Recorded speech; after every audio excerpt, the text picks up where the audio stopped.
오늘 주시는 하나님 말씀을 우리 같이 보도록 하겠습니다. 우리 학생들이, 우리 어린 친구들이 같이 예배를 드려서 오늘은 설교를 짧게 해야 되는데, 그래서 우리 다 읽는 것이 아니라 사무엘하 20장 1절로 3절까지만 우리 같이 봉독하겠습니다. 제가 가지고 있는 구약 성경책 498면에 있습니다.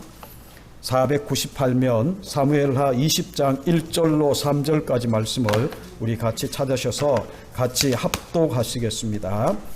하나님 말씀입니다. 마침 거기에 불량배 하나가 있으니 그의 이름은 세바인데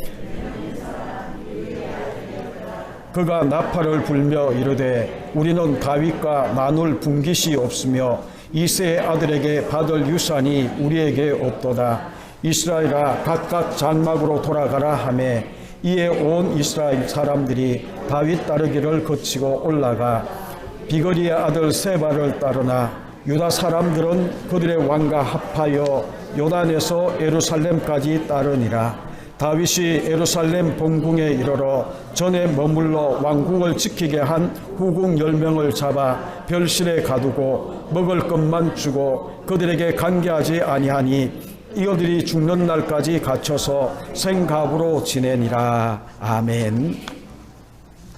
우리 오늘 읽어드린 이 말씀을 가지고 연단 이후 다윗의 모습이란 제목으로 우리 함께 말씀을 나누려고 합니다. 우리 장로님 기도처럼 지난 주간에는 우리 슬픔당한 두 가정이 있습니다. 사랑하는 이를 먼저 하나님 품에 떠나보낸 그 아픔, 어떤 것 가지고 위로가 되지 않지만 하나님의 성령님께서 위로하시는 귀한 은혜가 있기를 바랍니다. 그리고 우리 앞에 붙어 있는 것처럼 우리는 영적 가족입니다. 가족이라는 것은 슬픔도 기쁨도 함께 나누는 것이 가족이고, 또한 이 좋은 일, 나쁜 일 함께 나누면서 서로 짐을 지고 나아가는 것이 우리 가족이라는 의미인데, 여러분 육신의 가족도 그럴진데 영적 가족이다라고 이야기하면 더 깊은 유대감과 그러한 이 모습이 있어야 될 줄로 믿고, 여러분들의 기도 속에 우리 두 가정을 위한 기도가 여러분 가운데 있어지기를 바랍니다. 그리고 또 오늘은 우리 총회에서 이야기하는 예배 회복의 날을 두 주를 늦췄어요. 그래서 오늘 우리가 드리고 있지만 여전히 요즘은 결단하기 힘든 그런 때가 바로 지금이다라고 이야기했던 것처럼 어떻게 하는 것이 맞을까라는 이 고민 속에 그래도 우리가 두 주를 놓쳤기 때문에 예배 회복의 날로 같이 모여서 예배하는 것이 옳겠다라는 생각과, 그리고 또 우리 교회학교도 다 나오지는 못하지만 교회학교를 예배 회복의 날에 맞춰서 시작하자 해서 오늘 우리 교회학교도 모였습니다. 다 나오지는 못하지만 지금 이 여러 가지 많은 이유 때문에 함께하지 못하는 이들은 가정에서 또한 이 영상 예배로 같이 참여하고 계실 텐데, 예배라는 것은 형식도 중요하지 않은 것이 아니고 형식도 중요합니다.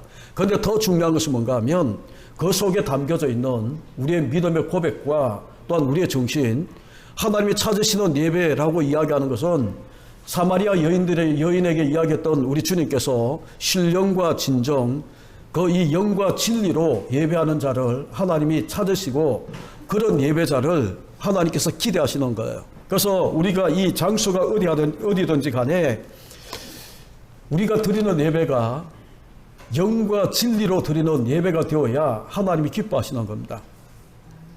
지난 주간 이 어떤 목사님 전화 통화를 나누면서 이제 이 코로나19 때문에 대부분 다가 모여서 이 예배 드리는 것이 힘들었잖아요. 그래서 어떤 일이 있었는가 하면 그 교회에 협동 장로님 한 분이 계신데, 이분이 이제 영상 예배를 드리고 난 다음에 유튜브를 여기저기 다니다가 한 유튜브 목사님 설교를 듣고 난 다음에 이분이 이제 거기에 빠져들기 시작을 했어요. 그 내용이 뭔가 하면, 그래서 그 친구가 이야기를 해서 제가 유튜브로 이렇게 봤거든요. 그런데 설교 제목이 끝내줘. 그게 뭔가 하면 11조는 없다라는 제목으로 시리즈로 이렇게 이야기를 하는데, 대충 들으니까 이제 이 원어도 섞어서 이렇게 이야기를 하는데 그분이 가지고 있는 하나의 오류가 뭔가 하면 성경은 한 부분만 떼내 가지고 해석을 하기 시작하게 되면 그런 오류가 생겨날 수도 있어요. 늘 우리가 수요 예배 성경 공부하면서 이야기했던 것처럼 성경의 해석은 한 부분만 가지고 해석하면 오류에 빠지지만 연속성이라는 것과 점진성이라는 것과 일관성이라는 이 원칙에서 벗어나서 해석하게 되면 오류가 생기는 겁니다. 그리고 또 많은 사람들이 한 가지 거의 오류에 빠지는 것 중에 하나가 뭔가 하면 설교 전체 가운데에 자기가 듣고 싶은 것만 듣는 거예요. 성경을 읽어도 보고 싶은 것만 보지 성경 전체가 이야기하는 것에 크게 관심이 없는 것 같아요. 그래서 이런저런 이야기 속에 이제 나누면서 설교는 그리고 성경 해석은 아까 제가 이야기했던 이 세 가지 원칙 속에 이야기를 해야 되는데 원어를 쓰고 그리고 어떤 고급 단어를 쓴다 할지라도 이 원칙에서 벗어나서 여러분 11조가 없다라고 이야기하면 11조를 하는 교회가 잘못된 것처럼 그렇게 이야기를 하게 되면 여러분 이것은 모르겠어요. 우리 교회 성도님들 어떨지 모르지만 우리 많은 성도들 중에 대한민국의 많은 성도들 중에 11조 하지마 라고 이야기하는 이게 옳다라고 이야기하는 이렇게 가르치는 그 목사가 인기가 있을 수밖에 없는 거예요. 여러분 오늘 우리가 이것을 갖다가 여러분이 잘 정리해야 우리가 드리는 예배의 문제도 마찬가지예요. 제가 그래서 그렇게 이야기를 드렸어요. 성경에 구약에 보게 되면 11조 하라 그분도 그렇게 이야기를 해요. 그 목사님도. 그런데 11조 하라라고 이야기하는 것이 그림자고 그 이 모형이었다라는 거예요. 그런데 이제 예수 그리스도라는 분이 실체가 왔기 때문에 그림자는 없어져야 되고 그리고 이제 이 11조라는 것이 없어져야 된다라고 그렇게 이야기하는 가르침을 쭉 하는 거예요. 그래서 여러분 11조든 우리가 예배 문제도 마찬가지고 예배나 구약의 제사나 그리고 제물 드리는 이 문제가 다 뭐가 연관된다고 이야기를 했나요? 예수 그리스도의 모형이에요. 예수 그리스도를 드러내는 거예요. 성막이든 성전이든 거기에 나가서 예배하는 제사 드리는 이 모든 것들이 다 예수 그리스도를 부분적으로 보여주고 있는 그런 이 그림자인데 그러면 실체가 왔다라고 해서 이것이 필요가 없는 것이 아니고 그것이 모든 것들이 합쳐져서 이제 그 정신이 예수 그리스도에게 모여지고 그리고 예수 그리스도에게서 이제 다시 해석되기 시작하면서 우리 가운데 이야기를 하는데 여러분 성경을 우리 잠깐 한번 찾아보시죠. 어디를 찾아보시는가 하면 누가복음 18장 12절을 보시죠. 누가복음 18장 12절에 보시게 되면 세리와 바리새인의 기도에 그 내용이 나와 있는데 여러분 누가복음 18장 12절을 한번 보시면 바리새인이 뭐라고 거의 기도하며 자랑하는가 하면 이렇게 이야기를 합니다. 나는 일주일에 2번씩 금식하고 또 소득의 11조를 드리나이다 하고 라고 이야기하잖아요. 11조를 드리는 거예요. 신약 시대에도 11조를 드렸어요. 그런데 왜 이 바리새인을 주님은 악하다라고 이야기를 하고 정말 아무것도 하지 못하고 고개 들고 있지 못한 이 세리를 우리 주님은 높임을 받는 그런 자로 하나님이 인정하는 그런 자로 이야기를 하는가? 그래서 세리가 11조를 드리고 있는 바리새인이 이제 인정을 받지 못했기 때문에 주님이 인정하지 않았기 때문에 세리는 그런 말도 없기 때문에 그를 옳다라고 이야기를 해서 11조를 안 드려도 되나? 그건 아니잖아요. 지금 세리가 잘못하고 있는 게 뭔가요? 11조 드린 자체가 잘못이 아니고 여러분 최초의 인간 아담이 하와가 선악과를 따먹을 때에 마귀가 뱀이 유혹한 것이 뭔가 하면 하나님처럼 된다라는 거예요. 하나님처럼 높아지고 하나님처럼 된다라고 이야기를 해서 선악과를 따먹습니다. 그리고 선악과를 따먹은 이후에 모든 인간이 아담의 후손들은 다 높아지기를 원해요. 다 자기가 영광받고 자기가 높임을 받고 그렇게 되기를 원해요. 그런데 지금 여기 있는 바리새인 그 당시 믿음의 한 모델처럼 많은 사람들에게 영향을 끼쳤던 이 바리새인이 지금 거기 기도하는 그 장면을 보게 되면 여러분 11절도 한번 보실래요? 바리새인이 서서 따로 기도하여 이르되 하나님이여 나는 다른 사람들과 곧 토색 불이 간음을 하는 자들과 같지 아니하고 이 세리와도 같지 아니하다라고 이야기를 하면서 자기 스스로 높이고 있는 이 모습이 하나님처럼 되고 있는 그 모습이거든요. 여러분 높임을 받는다, 높은 자리에 올라간다, 내 스스로 자기를 자꾸 높여서 하나님처럼 만들려고 하는 거기에는 하나님이 없어요. 거기에는 하나님이 있을 수 없어요. 정말 이 세리는 윤리적으로, 행동적으로, 종교적으로 보게 되면 형편없는 사람이에요. 근데 그는 어떻게 기도하는가 하면 13절에 보게 되면 멀리 서서 감히 눈을 들어 하늘을 쳐다보지도 못하고 가슴을 치며 이르되 하나님은 나를 불쌍히 여기소서 라는 기도를 드릴 뿐이에요. 이 세리는 철저하게 낮아지는 자리, 자기가 없어요. 낮아지는 자리예요. 낮아지고 낮아져서 거기에 가고 나니까 거기에 예수 그리스도를 만나고 하나님을 만나는 거거든요. 여러분 그러기 때문에 자기가 하나님처럼 되고 자기가 높임을 받고 자기가 영광을 받고 하나님처럼 되어버린 이가 하고 있는 이 11조는 여러분 하나님이 기뻐할 수 없는 거예요. 그러면 여러분 이런 것들 때문에 우리가 11조 하지 말아야 되나? 여러분 한 군데 찾아보시죠. 누가복음 11장 42절을 보시죠. 누가복음 11장 42절을 여러분 보시게 되면 마태복음 23장 23절에 나와 있는 같은 말이 누가복음 11장 42절에 나와 있는데 우리 같이 읽죠. 시작. 화 있을진저 너희 바리새인이여 너희가 박하와 운향과 모든 채소의 11조는 드리되 공의와 하나님께 대한 사랑은 버리는도다. 그러나 이것도 행하고 저것도 버리지 말아야 할지니라.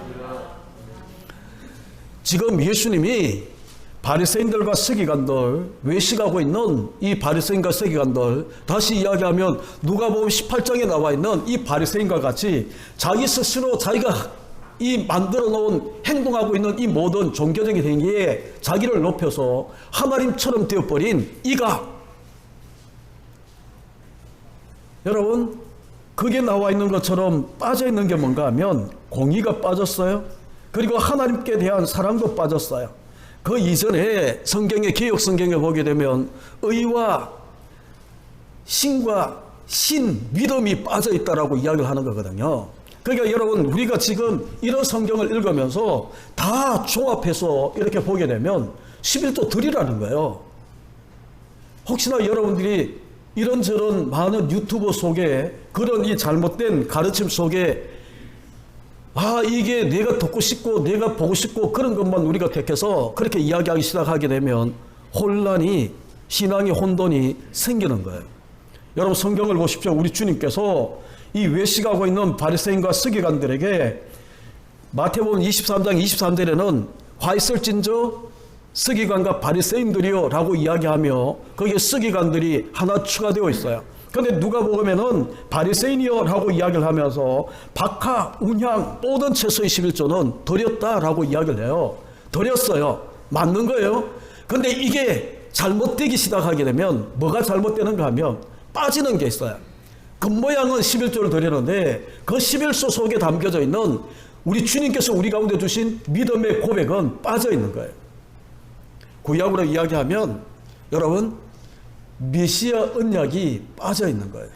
하나님에 대한 약속이 빠져 있는 거예요. 거기에 대한 믿음이 없는 거예요. 그래서 껍데기만 드리고 있는 이 모습 때문에 여러분 이것은 잘못된 11조라고 이야기를 하는 겁니다. 그래서 여러분 똑같은 거예요. 예배도 구약의 제사도 마찬가지예요. 이사야서 1장에 보게 되면 그들이 예배 안 드린 게 제사 안 드린 게 아니에요. 제사 드렸어요. 재물도 수없이 많은 재물을 드렸어요.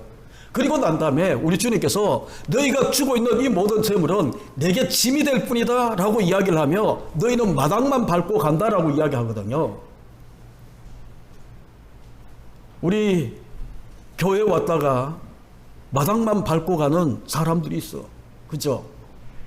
어떤 사람인가 하면 그들이 예배 안 드린 게 아니에요. 하나님 앞에 헌금 안 한 게 아니에요. 구약에 이 말씀을 하면 제사 드렸어요. 제사 드리면서 제물도 드렸어요. 그런데 이것이 우리 주님이 네게 짐이다 라고 이야기를 해. 그리고 말라기에서 가게 되면 이 제사하고 있는 이들을 바라보고 너무 하나님께서 역겨워하시면서 성전 문 닫을 자가 있었으면 좋겠다라고 이야기를 하는 거예요. 그런데 여러분, 이런 것들을 우리가 쭉 보고 난 다음에 그러면 하나님이 성전 문 닫아버리기를 원하시고, 그리고 우리가 드리고 있는 이 제물도 우리 주님 앞에 하나님이 짐이다라고 이야기를 하니까 그러면 우리 아무것도 하지 말자라고 이야기한 게 맞냐? 아니잖아요. 우리 주님의 그 마음이 뭐예요? 정말 그들이 가지고 있는 이 메시아 언약은 전혀 상관없이 그렇게 드리고 있는, 껍데기만 드리고 있는 이 모습 때문에 우리 주님께서 너무너무 힘들어하시고 역겨워하신다. 그래서 성전문을 닫았으면 좋겠다라고 이야기를 하는 거지, 이것이 필요 없다라고 이야기를 하는 게 아니에요. 여러분, 이 비유가 적당할지 모르지만 이단들이 성경 구절을 가지고 이만이나 이런 사람들 다 쓰잖아요. 잘못 해석을 해. 그러면 그들이 잘못했기 때문에 이 성경을 폐지하자라고 이야기하는 것과 뭐가 다르나요? 똑같은 거거든요. 그런데 우리가 이 성경을 문자적으로만 받아서 한 부분만 택해서 성전문 닫고 하나님 앞에 드리는 이 제물도 하나님께 짐이 되니까 이거 없애버리고 그냥 빈몸으로 내 마음대로 이렇게 하는 것이 맞냐? 아닌 게 여러분, 아니다라는 것을 우리가 알잖아요. 그거와 똑같은 거예요. 지금 유튜브에 보게 되면 이제 이렇게 저렇게 이야기를 하는데, 제가 그런 것들을 쭉 들으면서 어떤 생각이 드는가 하면, 야, 지금 사람들이 지난번에 이야기했던 것처럼 표 많이 얻었다고 지도자가 아니라고 이야기했잖아요. 그 지도자의 마음을 긍휼히 여기고 백성들을 사랑하는 마음이 있어야 진짜 지도자지, 표 많이 얻어서 국회의원이 되었다? 지도자 아니거든요. 그 마음이 자기 욕심과 자기 사리와 자기 탐욕만 찾는 그런 이 모습만 가지고 있다면 그게 어떻게 지도자인가요? 똑같은 거예요. 여러분, 우리가 이 성경을 보시면서 하나님의 말씀이 무엇을 이야기하고 있냐 정확하게 보셔야 되는데, 지금 유튜브가 너무 넘쳐나고 있기 때문에 조회수가 많다고 그 사람이 그 진리를 외치고 있는 메시지는 아니거든요. 그래서 제가 그래서 너무 안타까운 게, 제가 이 말 하려고 하니까 또 오해가 생길까 한데, 자기 교회 목사님을 최고로 여기셔야 돼. 아멘. 그래서 그 목사님 보고 그렇게 이야기했어요. 성경 공부하라고. 성경 공부해서 말씀을 바로 가르치고, 가장 좋은 것은 우리 수요일을 하고 있는 구속사의 맥을 잡는 이 공부를 한 번 하고 끝내는 것이 아니라 두 번 하고 세 번 해서 성도들이 완전히 성경을 바라보면서 하나님의 관점에서 모든 성경을 바라볼 수 있는 그 시야를 가지도록 만드는 것. 늘 여러분 가운데 설교하지만 우리가 어떤 사건, 어떤 이 문제를 내가 만나고 정말 어떤 이 일들이 내게 일어난 이 모든 것들을 현상 그대로 바라보면서 분석하려고 하는 것이 아니라 하나님의 관점에서, 하나님과 관계에서 모든 해석하는 눈을 우리가 가질 수 있다면 그것으로 된 거예요. 그러면 어떤 고난, 어떤 상처, 어떤 문제가 내게 있다 하더라도 아무 이 문제가 되지 않는 거예요. 오히려 우리 신앙의 디딤돌 삼고 올라갈 수 있는 길이 되어지는데, 그래서 성경을 그렇게 해석하지 못하고 부분 단편만 가지고 우리가 해석하기 시작하게 되면 11조 없다라는 게 나오는 거예요. 그리고 굳이 교회 와서 예배 드릴 필요 없다, 성전문도 닫기를 원하시는 하나님인데 왜 그렇게 모여서 예배하냐고. 여러분, 코로나19 이후에 포스트 코로나 시대가 우리 가운데에 주어지고 나면 많은 것들이 달라지게 될 겁니다. 또 염려스럽게, 그죠? 가을이 되게 되면 코로나가 제2의 대유행이 우리 가운데에 거의 세계에 몰아닥친다라고 이야기하는 그런 이 뉴스들도 심심찮게 우리 귓가에 들려지고 있고, 이러한 것들을 우리가 쭉 보게 되면 여러분, 앞으로 어떻게 될까? 많은 전문가들이 이렇게 저렇게 이야기하지만 우리 교회 실정에 맞게 우리가 어떻게 이 코로나 이후에 우리의 이 신앙과 우리의 삶을 만들어갈까? 하나님이 기뻐하는 모습으로 만들어갈까? 이게 우리 가운데 주어진 하나의 과제거든요. 기도하셔야 돼요. 기도하시고 유튜브 이런 것들을 여러분 보시면서 제발 제가 이 선포하고 있는 이 메시지와 조금이라도 다르면 듣지 마십시오. 혼란만 생기는 거예요. 아멘? 이때는 여러분이 크게 아멘 하셔야 되는데. 제가 그래도 성경을 가르치는 목사거든요. 그리고 또 하나님의 관점에서 성경을 보려고 실험하고 있는 목사거든요. 그래서 제가 하는 게 부족해서 틀릴 수 있는 부분들도 있을 수 있어요. 하지만 성령께서 우리 가운데 역사하실 줄로 믿고, 그리고 제발 한 단편 한 부분 원어를 막 유창하게 쓰고 막 이렇게 해서 그 사람이 진리를 말한다라고 그렇게 믿지 마시라는 거예요. 성경의 해석의 원칙은 아까도 이야기했던 것처럼 연속성이 있어야 되고 점진성이 있어야 되고 일관성이 있어야 돼요. 하나님이 구약에는 이렇게 이야기하고 신약에 와서 다르게 이야기하는 그렇게 변덕스러운 하나님이 될 수가 없는 하나님이거든요. 그러기 때문에 여러분, 구약과 신약이 전혀 다르지 않아. 구약은 구체적으로 우리 가운데 그림을 보여줬다면 이제 신약에 와서는 마음에 집중하기 시작하고 정신과 이 의미에 더 많은 이 무게 중심을 두면서 우리 가운데 이끌어가고 있기 때문에 여러분, 구약과 신약이 전혀 다른 책이 아니고 전혀 다르게 해석할 수 있는 그런 내용들이 아니라는 거예요. 일관성이 있어야 되고 연속성이 있어야 되고, 이게 점점 점진성이 있어서 더 뚜렷하게 보여지는, 이제 이 구약에 이렇게 번제를 통해, 소제를 통해, 아니면 이 제물을 통해, 여러 가지 많은 제사를 통해 예수 그리스도의 모습을 부분적으로 보였던 이것들이 점점 예수 그리스도에 와서는 다 완벽하게 드러나고 맞아지는 거거든요. 그래서 유튜브를 여러분이 보신다 하더라도 분별을 잘 하셔서 보셔야 되고, 혹시나 조금이라도 약간 이상한 부분이 있으면 저에게 물으셔야 돼요. 그리고 저도 다 알지도 못하기 때문에 연구를 할 거고, 그리고 난 다음에 그게 맞는지 틀린지, 여러분, 그 교회는 이제 이분이 모이지를 않으니까 자기 구역 식구들에게 막 전화하기 시작하고 그렇게 하면서 교회가 어려워지는 거예요.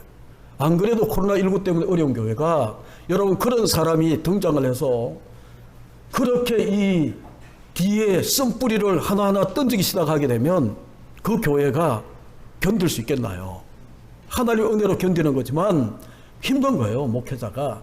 그래서 여러분, 이 시대는 너무 안타까운 게 뭔가 하면 목회자와 성도의 이 신뢰의 관계가 마귀가 다 흔들어 버렸어. 지난번에 이야기했던 것처럼 여러분, 출애굽기 우리가 공부하면서 배웠던 것처럼 출애굽기 18장에 오게 되면 그만큼 성장한 거예요. 예수 그리스도 6월절 어린 양의 피를 통해서 구원을 얻고, 그리고 난 다음에 이제 광야를 거치면서 이 홍해를 건너면 세례를 받고, 광야를 거치면서 여러 가지 많은 신앙의 훈련을 통해, 연단을 통해 신앙이 성숙한 거예요. 그리고 나니까 시내산에 와서 보니까 지도자의 허물이 보이는 거거든요. 그래서 만들어진 것이 10부장, 50부장, 100부장, 1000부장 제도라고 이야기를 했어요. 왜? 지도자의 허물이 보이고 지도자가 가지고 있는 약한 부분들이 보이기 시작하게 되면 그것을 끄집어내어서 지가 잘못되었다라고 이야기하라고 보이게 한 게 아니라고 이야기했잖아요. 그러면 내가 10부장이 돼야 돼. 내 능력이 10부장이면 10부장이 되어서 지도자가 가지고 있는 그 약점과 허물을 메꾸어주는 그 역할을 해야지, 그걸 갖다가 잘못된 것 듣고 유튜브에 듣고 그렇게 막 목회자를 헐떡이 시작하게 되면 목회자도 연약하거든요. 넘어질 수밖에 없는 거예요. 그래서 여러분, 저의 약점이 보이시나요? 그럼 여러분들이 아직 신앙의 성숙이 덜 된 거야. 저 약점이 다 드러나야 돼. 그리고 난 다음에, 그러면 이영원 목사가 가지고 있는 이 약점, 저분이 가지고 있는 저 허물, 내가 어떻게 감춰주고 어떻게 덮어주고 저 부족분을 내가 어떻게 채워주지? 내 능력이 1000부장이면 그만큼 메꿔주는 거예요. 모세가 혼자 잘나서 모세가 된 게 아니거든요.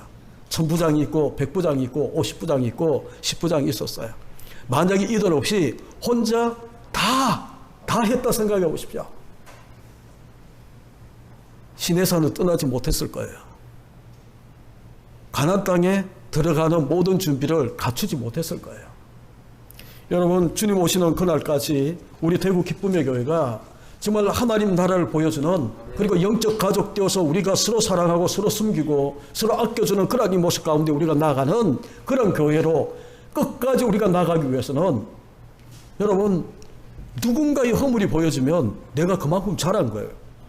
우리 기찬이가, 우리 재훈이가 없어서 기찬이가 늘 이제 이 가장 어리니까 그 예와 거리가 되는데, 기찬이가 엄마 아빠의 약점이 보이겠나요?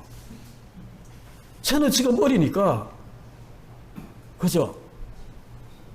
재훈이 재은이에게 쌍둥이가 엄마의 약점이 보이겠나요? 지금은 뭐 엄마가 하나님이고 전부인데. 근데 이놈들이 자라. 이제 용준이, 신웅이, 예준이 나이가 되게 되면 엄마 아빠 약점이 하나씩 보여. 근데 저놈들은 아직 덜 미성숙해서 따져. 엄마는 그렇게 해놔놓고 왜, 아빠는 그렇게 해놔놓고 왜 나한테는 이렇게 하라고 그래? 라고 이야기하면 따져. 그러면 미성숙한 거야 아직. 성숙하면 이제 우리 결혼하고 어른이 되어서 성숙하고 나면 엄마 아빠의 약점이 보이잖아요. 어느 선전인지 모르겠는데 광고에 보니까, 홍삼 선전인가요? 엄마가 어깨를 팍 쳤는데 이 아들이 우는 거예요. 왜 우는가 하면 엄마가 때렸는데 아프지가 않아. 힘이 다 빠져서. 그러면서 홍삼 하나가 탁 떠다니는 그 광고가, 그 홍삼을 사 먹이라고 그 광고가 팍 뜨는 데죠. 그러니까 여러분, 이제 이 성숙하고 나면 엄마 아빠의 허물이 약한 부분이 보이는 거예요. 그러면 성숙하다라고 이야기하는 것은 턱 때렸는데 안 아파?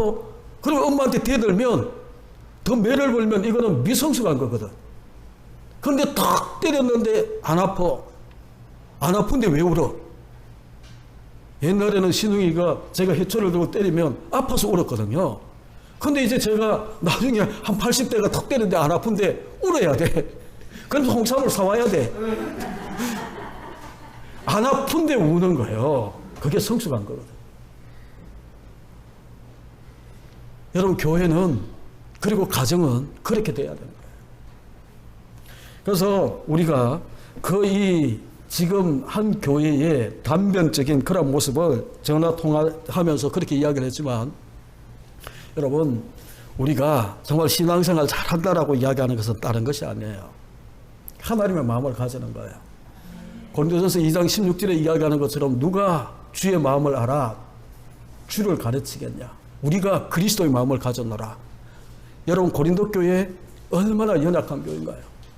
그런데 우리 이 사도 바울이 고린도 교회를 바라보면서 많은 문제를 바라보면서 여러분 탄생하는 것 중에 하나가 뭔가 하면, 누가 주의 마음을 알아 주를 가르칠까? 그러면서 사도 바울 일행들이 우리가 그리스도의 마음을 가졌다라고 이야기하는 거예요. 여러분, 이 시대를 바라보시면서 정말 주의 마음을 잃어버리고 다 자기 마음, 자기 만족을 위해서 살고 있는 이러한 시대에 저와 여러분이 탄식하며 고백해야 되는 것은 뭔가 하면, 누가 주의 마음을 알아 주를 가르치겠을까? 거기에 대한 대답이 우리 기쁨의 교회 모든 영적 가족들이 그리스도의 마음을 가졌습니다라는 고백이 일어나는 그런 이 멋진 아름다운 성숙한 우리 교회가 되기를 간절히 주님의 이름으로 축원합니다. 말씀을 다 전하려고 하면 오늘 우리 윤호하고 힘들 것 같아서 우리 앞부분만, 세바의 반람 부분만 잠깐 이야기하겠습니다. 오늘 읽어드린 이 말씀에 보게 되면, 크게 보게 되면 네 부분으로 나눌 수 있어요. 1절, 2절에 보게 되면 세바를 중심으로 한 이 반역하는 이스라엘 10지파가 반란을 일으키는 그런 모습이 있고, 그리고 3절에 보게 되면 이제 이 다윗이 아들의 반역 때문에 떠나갈 때에 후궁 10명을 남겼어요. 그런데 이 아이도벨이 압살롬과 다윗이 부자가 더 이상 화해하지 못하도록 많은 사람들이 바라보는 가운데에 그 후궁들을 정말 이 범하는 그런 모습이 거기에 나와 있는, 그래서 다윗이 돌아와서 이 후궁들을 어떻게 대처하는가라는 것을 우리 가운데 보여주고 있는 그러한 이 내용인데, 여러분 중요한 것은 뭔가 하면 이 3절을 우리가 가만히 보시게 되면 정말 예수 믿고 우리가 영감받고 성숙한 사람들의 모습이 어떠한가를 저와 여러분들이 볼 수 있는 그런 이 절이 바로 3절에 다 담겨져 있어요. 그리고 4절부터 22절에는 세바의 반란군을 진압하기 위해서 요압이 활동하는 그래서 다윗의 마음을 아프게 하는 그런 이 요압의 모습이 그게 그려져 있어요. 그리고 마지막 23절로 26절은 다윗이 다시금 나라를 재정비하면서 정말 일꾼들을 적재조서에 이 배치하고 있는 그런 내용이 거기에 담겨져 있는데, 여러분 1, 2절을 뛰어넘어서 제가 오늘은 3절 한 구절만 가지고 여러분 가운데 말씀을 드리려고 합니다. 여러분 3절을 다시 한번 더 보십시오. 이에 온 이스라엘 사람들이 다윗 따르기를 이 3절, 다윗이 예루살렘 본궁에 이르러 전에 머물러 왕궁을 지키게 한 후궁 10명을 잡아 별실에 가두고 먹을 것만 주고 그들에게 관계하지 아니하니 그들이 죽는 날까지 갇혀서 생갑으로 지내니라 라고 그렇게 이야기를 합니다. 여러분들이 이 본문을 이해하기 위해서 우리가 계속 이 설교를 들으신 분들은 이 전체적인 배경을 다 가지고 이렇게 바라보시겠지만, 오늘 처음 듣는 분들은 사무엘하 15장 16절을 여러분들이 보셔야 돼요. 압살롬이 반역을 일으켰을 때에 다윗이 도망을 치잖아요. 그러면서 정말 이 다윗이 왜 그런 이 판단을 했는지는 잘 모르겠어요. 나중에 다 합력하여 선을 이루시는 하나님의 역사겠지만, 그때 다윗의 잘못된 정말 어리석은 그 판단 때문에 이 연약한 후궁들 10명을 궁을 지키도록 남겨두고 도망을 가는 거예요.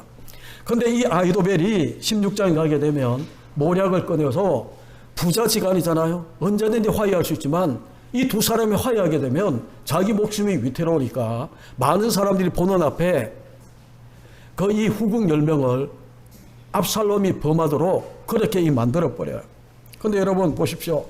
우리가 다윗의 일생을 가만히 보게 되면 다윗의 가장 연약한 부분이 뭔가 하면, 얽매이기 쉬운 찾아 넘어지는 죄가 뭔가 하면 여자 문제예요. 우리가 잘 아는 것처럼 사무엘하 11장에 가게 되면 다윗이 부인이 한 명만 있는 게 아닌데 여러 명이 있는데도 불구하고 또 밧세바를 바라보고 음욕을 이기지 못하고 넘어지는 모습이 거기에 담겨져 있어요. 그리고 우리아까지 죽이는 그런 일들이 지금 11장에 일어났는데, 여러분 다윗은 많은 후궁과 많은 처첩을 거느린 그런 인물입니다. 그럼에도 불구하고 또 밧세바를 바라보고 연약한 모습을 보여주는 거예요. 우리가 그런 것들을 가만히 보게 되면 다윗에게 있어서 가장 연약한 부분이 뭘까? 여자 문제거든요. 이성 문제거든요. 음욕의 문제거든요. 여러분 사람은 다 다를 수 있지만 사람마다 어떤 사람은 다윗처럼 이성의 문제에 연약한 부분을 보이는 사람이 있는 반면에, 어떤 사람은 물질에, 어떤 사람은 명예에, 어떤 사람은 권세에, 이런 많은 것들에 연약한 부분을 보이는 부분들이 많아요. 그래서 신학교에 가게 되면 그 실천 신학을 가르치는 많은 교수님들이 필독서로 읽게 만드는 것이 뭔가 하면 돈, 권력, 섹스라는 갑자기 목사님 성함이 이 리차드 포스터 목사님이 지은 책을 필독서처럼 읽게 만듭니다. 그런데 여러분 이런 세 개, 두 개, 한 개 여러 가지 많은 것들 중에 약한 부분들이 있어요. 다윗은 지금 약한 부분이 뭔가 하면 이성의 문제예요. 그런데 여러분 다윗이 그것 때문에 11장부터 20장까지 오늘 이제 다윗이 그것 때문에 연단받고 있는 마지막 장면을 우리 가운데 보여주는데, 세바의 반란을 통해 마지막 부분을 보여주는데, 이 다윗을 우리가 가만히 보게 되면 다윗은 여러분 이 3절만 가지고 우리가 보게 되면 자기 아들이 범했고 그리고 이 정절을 지키지 못하고 목숨을 끊지 않았기 때문에 다윗이 이렇게 냉정하게 대접했다라고 인간적으로 볼 수도 있어요. 그런데 여러분 열왕기상 1장 1절로 4절까지 보시게 되면 다윗이 나이 많아 늙어요. 이불을 덮어도 따뜻하지 않아. 그래서 그 신하들이 뭐를 하는가 하면 동정녀 이 아비삭을 구해서, 수냄 여인 아비삭을 구해서 이불 대신에 따뜻하게 지날 수 있도록 그렇게 해줘요. 그런데 열왕기상 1장 4절 후반부에 보게 되면 여러분 이 아비삭과 동침하지 않았다라고 그렇게 이야기를 해요. 여러분 지금 제가 뭐를 이야기하려고 하는가를 여러분들이 이 구절을 통해서 여러분 보셔야 되는데, 이 아비삭이 얼마나 미스 이스라엘 정도 되는가 하면 그 아들이 그죠 반역을 일으키고 난 다음에, 아도니아가 반역을 일으키고 난 다음에 솔로몬에 의해서 이제 축출당하고 난 다음에 그가 용서를 받고 죽임을 당하는 이유가 뭔가 하면 이 아비삭을 구했기 때문이에요. 그런데 모든 정말 젊은 남자들도 그렇게 이 매혹적으로 끌릴 수밖에 없는 이 아비삭을 다윗은 동침하지 않는 거예요. 왜 그런가? 여러분, 오늘 연단 이후에 다윗의 모습 가운데에 한 부분을 여러분 가운데 소개하고 싶은데, 다윗이 바세바 문제 때문에죠. 이 여자 음욕의 이 문제 때문에 지금 11장부터 20장까지 얼마나 개인적으로, 가정적으로, 민족적으로 고난받고 연단을 받고 있는가 우리가 보고 있잖아요. 저는 그래서 다윗은 회개한 사람이라고 믿어요. 다윗은 회개한 사람이에요. 여러분, 자기가 잘못한 행동에 대해서 나 잘못했어요, 그것을 뜯어 고치는 것만 회개가 아니고, 진짜 회개는 있죠. 그 잘못된 것의 뿌리까지, 근본까지 다 잘라버리는 거예요. 다윗은 여자 때문에 패가 망신했다라고 이야기하는데, 하나님의 은혜 때문에, 하나님의 언약 때문에 그가 회복되고 있는 모습이지만, 여러분, 이런 것들을 우리가 보게 되면 있죠, 다윗이 정말 이 바세바와 이 관계 때문에 그가 얼마나 힘든 세월을 보내고, 가정적으로 파괴되고, 개인적으로 고생하고, 그리고 이 민족이 얼마나 혼돈 가운데 빠져 있는가를 다윗은 11장부터 20장에 걸치기까지 끊임없이 반역이 일어나는 거예요. 끊임없이 도망을 다녀야 되는 거예요. 그리고 자기 낳은 아들들 가운데에 끊임없이 칼부림의 죽임의 역사가 끊기지 않는 거예요. 왜 그럴까? 여러분, 다윗은 있죠, 그 이유를 알아요. 사무엘하 12장에 보게 되면 우리가 보았잖아요. 나단 선지자를 통해 하나님께서 하시는 말씀이, 이 일 때문에 내 집에 칼이 영원히 떠나지 않겠다고 그렇게 우리 주님께서 말씀을 하셨어요. 한 지파만 남겨두겠다라고 이야기하는 그 모습도 우리가 앞으로 보게 되겠지만, 그런데 돌아왔어요. 돌아와서 이 여인들을 보니까 여러분, 다윗이 가지고 있는 약점이 그거였거든요. 그런데 이제 이 연단 후에 다윗은 있죠, 자기의 가장 연약한 이 부분, 정말 자기 인생의 공허함과 외로움과 이 모든 것들, 자기 인생에 즐거움을 줄 수 있는, 준다라고 믿었던 이 여인의 문제를, 여자의 문제를 다윗은 있죠, 냉정하게 그 뿌리까지 자르는 거예요. 여러분, 3절 다시 보시죠. 다윗이 예루살렘 본궁에 이르러 전에 머물러 왕궁을 지키게 한 후궁 10명 별실에 가두는 거예요. 이제 더 이상 보지 않는 거예요. 그리고 난 다음에 이 여인들은 죽을 때까지 생각으로 별실에 갇혀서 지나게 되는, 다윗과 동침하지 못하는 그런 모습이 그 가운데 있어요. 여러분, 지금 사무엘하 20장 3절 이후에 다윗이 여자와 엉켜서 문제를 일으키고 있는 내용은 하나도 없어요. 심지어는 자기 죽음의 날이 가까웠는데 아비삭까지 구해서 그렇게 이 준데도 불구하고 다윗은 동침하지 않는 그런 모습이 그 가운데 있는 거거든요. 여러분, 우리 삶 가운데도 이런 일들이 우리 가운데 많이 일어나요. 죄는 언제나 달콤하게 우리 가운데 찾아와. 죄가 고통스럽게 우리 가운데 찾아온다면 죄를 범할 자가 누가 있겠나요? 죄는 너무 달콤하고 정말 나를 행복하게 해줄 것 같고, 지금 내 외로움과 내 고독과 정말 내 힘든 이 모든 것들을 어느 정도 상쇄시켜주고 더 회복시켜줄 것 같이 그렇게 다가오는 게 죄예요. 그런데 이 죄를 다윗은 그 이 최고의 자리에 올랐을 때 이 죄의 문제를 해결하지 못하고 넘어졌는데, 얽매이기 쉬운 죄에 넘어졌는데, 이제 이 다윗이 11장부터 끊임없이 반복되는 이 연단의 시간을 다 거치고 난 다음에 다윗이 이제는 그 뿌리까지, 그 밑바닥까지 다 잘라내고, 이제는 죽을 때까지 하나님 외에, 제가 지난번에 이야기했잖아요. 다윗의 최고의 인생의 절정기는 골리앗 물리치고 넓은 제국을 건설하고 이런 때가 아니에요. 저는 그렇게 믿어요. 다윗의 최고의 인생의 정성기는 이제는 하나님 한 분만 최고고 나머지 이 땅에 있는 모든 것들은 아무것도 아니다라고 고백하고 있는 열왕기상 1장 4절에 아비삭과 그래서 동침하지 않았더라라고 이야기하고 있는 이 부분이 저는 다윗의 인생의 최고의 절정기예요. 많이 가져서 아니에요. 이제는 나이 늙어서 건강도 없어. 이제는 나이 늙어서 자기 아들 솔로몬에게 왕위도 물려줘야 돼. 그런데 아무것도 없지만 그에게 남아있는 것, 자기 인생의 모든 시간들마다 이게 있으면 내가 행복할 것 같고, 이게 있으면 내가 즐거울 것 같고, 이게 있으면 내 모든 문제가 어느 정도 상쇄될 것 같은 그런 이 모든 것들 다 없애버리는 거예요. 하나님 한 분만. 하나님 한 분만 붙드는 그 시간이 다윗의 인생의 최고의 절정기였어요. 여러분, 다윗이 하나님의 이 연단하는, 범죄하고 연단받고 있는 이 모든 시간들 속에 다윗은 철저하게 자기 인생의 연약한 부분, 손뿌리 이런 것까지 근본까지 잘라내면서 회개하는 모습을 우리 가운데 보여주세요. 연단 이후에 다윗의 모습의 한 부분이에요.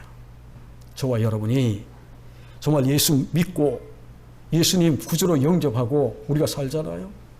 그리고 난 다음에 우리가 이 회개하기도 하고 막 그렇게 하는데, 나의 연약한 부분, 히브리서 12장에서 이야기하는 것처럼 우리에게는 응매기 쉬운 죄가 있어요. 가장 연약한 부분이 있어요. 돌아보십시오. 그것까지 밑뿌리까지 잘라내고 이제는 오직 하나님 한 분만, 하나님 외에는 어떤 행복도, 어떤 만족도, 어떤 기쁨도 없는 그런 이 시간들로 다윗은 그렇게 삼고 나가요. 그런데 인간인지라 넘어지는 모습을 우리가 다음에도 계속 보겠지만, 여러분, 그게 인간이거든요. 우리 학생들 때문에 오늘은 여기까지 하겠습니다. 같이 기도하겠습니다.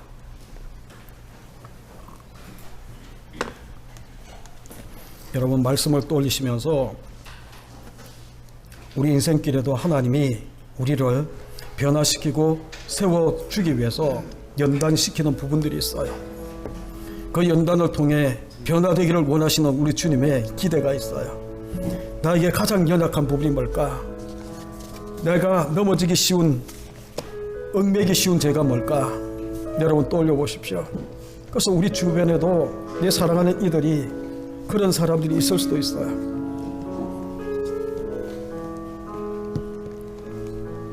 하나님은 우리 가운데에 정결하기를 원하십니다. 성숙해서 주님의 마음을 품고 살기를 우리 주님은 원하십니다. 우리 시간 우리 자신들을 돌아보며 하나님 앞에 기도하며 나가기를 원합니다. 기도하겠습니다.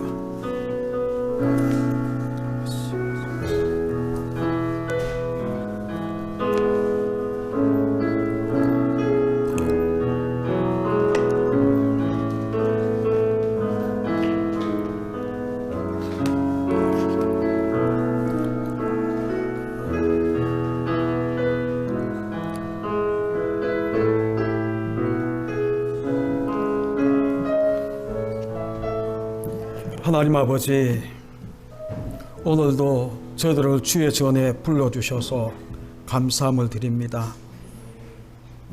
함께하지 못한 우리 믿음의 가족들 가운데도 어디에 있든 무엇을 하든 하나님의 은혜와 하나님의 보호하심이 함께하는 우리 믿음의 가족들에게 하나님 축복해 주옵소서. 연단 이후 다윗의 모습처럼 하나님 만나고